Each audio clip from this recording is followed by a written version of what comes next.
আমার মেয়ে বাবু গর্ভে ডেলিভারির সময় অসুস্থ ছিল। ওই সময় হাসপাতালে আনছে। হাসপাতালে 3-4 দিন অসুস্থতা ছিল। 4টি বাচ্চা হয়েছে। এরপরে অসুস্থ হওয়ার পরে বাচ্চা হওয়ার পরে আমার বাসায় জামাই দিয়ে গেছে যে 3 মাস ডাক্তার বলছে একটু রেস্টে থাকতে, এর লেগে আমার বাসায় দিচ্ছে যে রেস্টে থাকতে। পরে যেদিন এই সমস্যা হয়েছে এরপরে শুক্রবারে নিয়ে যাইতো।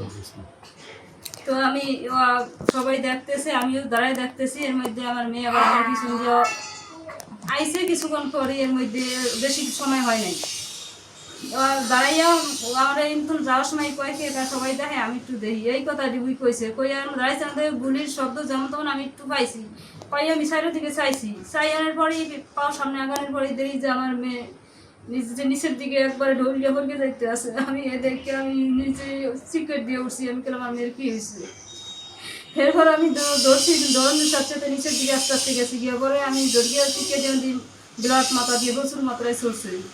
সরসারি আমি আরও কানিয়ে দিয়ে আরও শিখে বলতে কারা কমে আসে রে আমার মেয়ের বাস, আমার মেয়ে তো নাই রে, আমার মেয়ে তো শেষ হয়ে গেল, ব্লাড করতে আসে। এরপরে আমার 2 ছেলে উনকে দৌড়ে আইসে, এরা দৌড়াদৌড়ি করে লাগছে, এরা পাগল হয়ে গেছে, কী করবে না করবে দিশে হয় না। আমি তো আমার মেয়ের মাথাটা বান না, মাথা দিয়ে চাপকে আমি এরকম করে ধরছি, আর নাক দিয়ে সরছে ব্লাড, আমার হাতের ভাট দিয়ে ফাঁক দিয়ে সরছে ব্লাড। ব্লাডের ছোটে পুরো চুলাতে জায়গা শোয়া না মাইকে গেছে। আমি চাপকে ধরকে আসি একলা। পরে আমি কি আমার মেয়েটার মাথাটা বান, ওরা আর কিছু পায় না, বিষয়ে মাথা দিকে দিয়া ফেল দেবে। এরপরে আমি নিজে এবার কই করে একটা তলগিয়া সেটা দিয়ে একটু ফেল দিয়ে, ওরা তলগিয়া দিয়ে ফেল দেবে দিয়ে। এবার আমি অনেক কান্দাকাটি করছি। আমার ছেলের আসি কান দরজা খুলিয়া সবাই কইতে আছে আমার বোনের মাথায় গুলি লাগছে, এই সবাই দৌড়ে যাইতে আসি। আইয়া কি হয়েছে সবাই আতঙ্ক। এরপরে এখন দৌড় গেল মরার লাহানোর দিকে নিয়ে শোয়াইছে। শোয়ানোর পরে সবাই আমি কইতে আসি যে শিরা দেন, সবাই শিরা দেন, আমার মেয়ের দ্রুত আছে কিনা। আর সবাই কইতে আসি আমি টাকা লাগলে টাকা দিব, আমার মেয়ের বাঁচান, ডাক্তার দেন, অ্যাম্বুলেন্স কন, অটো পান, যেটা পান এটা কন, আমার মেয়ের একটু ডাক্তার দেন, নিয়ে চলেন। এরকম চিরাচিরি করতে করতে এবার আমার বড় মেয়ের জামাই শুনতে আসছে বাসায়, একটা অটো নিয়ে আইয়া এর বাড়ি ওয়ারে দৌড়িয়ে সবাই দৌড়াদৌড়ি করে নিচে নিয়ে ডাক্তারের দ্বারা নিয়ে গেছে। হাসপাতালে ডাক্তার বলছে না, আবার আমার মেয়ে নিয়ে বাসায় আসছে।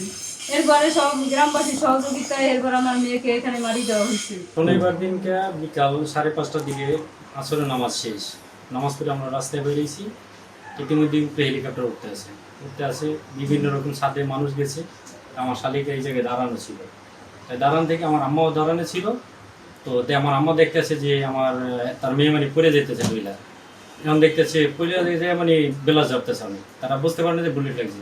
আমার আম্মা অনুভব করছে যে বুলেট লাগছে।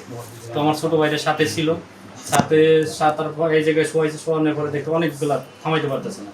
পরে একটা ওইলা দিয়ে পেঁচ দিয়ে মাথাটা ওই জায়গায় নিয়ে শোয়াইছে।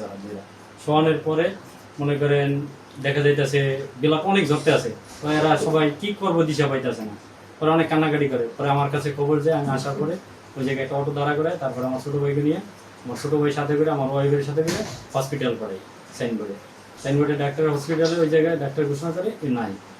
আবার মাগরিবের নামাজ শেষ, আবার এই জায়গায় নিয়ে আসার পরে আমরা এই জায়গার এলাকার মানুষের সহযোগিতায় আমার শালীর ওই জায়গায় দাপন করেছি বিভিন্ন তুলে। তাই দাপন দেওয়ার পরে এই পর্যন্ত মনে করেন কোনো সরকারি লোক বা কোনো লোকে আমাদের কোনো ভূমিকা নেই না। আর আমরা তো গরিব মানুষ, আর আমাদের কোথায় যাওয়ার সম্ভাবনা, আমরা কার কাছে যাবো? যে দুনিয়ার পরিস্থিতি চলে, আমাদের কেউ যাওয়ার মতো কোনো পথ নেই। আমাদের ছোটো ছোটো বাইরে কাজ করে। আর আমার শালি এই জায়গায় আসছিল বেড়াইতে, আমার তো মেডিকেল ডেলিভারি হয়েছিল ওই জায়গাতে। আর শ্বশুরবাড়ি কুমিল্লা যায় না, আর জামাই এই জায়গায় রেখে গেছে।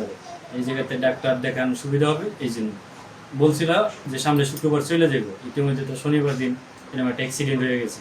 তখন তো আমরা কী করে কিছু বুঝ দেওয়ার মতো আমাদের কাছে কোনো কথাই নেই আর কি বলবো। ইতিমধ্যে এই পরিস্থিতিতে আমরা আছি। বাচ্চার কি অবস্থা? বাচ্চা আল্লাহর রহমতে আছে আমাদের কাছে। ওর আব্বা আসছে, দেখে গেছে। ওর আব্বা কাজে যায়, মাঝে মাঝে আসে। আমি বলছি আগেও যেভাবে আসো ওখানে আসো, সমস্যা নেই। হ্যাঁ, বাবু আমাদের কাছে আছে, ভালো থাকবে ইনশাল্লাহ। ঘরে গেছে, আমি তো বাসায় আসছিলাম। বাসায় আসার পরে আমার বাসা আবার কাছে, আমি আসরে নামাজ পড়বো, বাবু গুছিয়ে দিছে আমার একটা শরীরে, আমি গোসল করার জন্য বাসায় গেছি। তারপর নামাজ পড়ছি বাসায়, আমার ছোটো ভাই কান্না করতে করতে গেছে, কয় এখন মাথায় এরকম গুলি করছে, তুমি আসো। এই আমি আসছি, আইসা দেখি আমার মা এই জায়গায় নিয়ে আমার বোনের দরজা কান্না করতে আছে, অনেক মানুষ। আমি এইসব কান্না করছি, অনেক কান্না করি। আমি হাজর 2 রাকাত নামাজ করছি, নামাজ করতে কই কে আছেন আমার বোনের বাসান, আমি নিচে গেছি কাঁদতে কাঁদতে যাই। এবার সবাইকে আমি স্থানীয় এই জায়গায় যারা এবার আমি কই একটা অ্যাম্বুলেন্সের ব্যবস্থা করে দেন, হাসপাতালে নেওয়ার ব্যবস্থা করে দেন, আমার বোনের আমি হাসপাতালে নিব।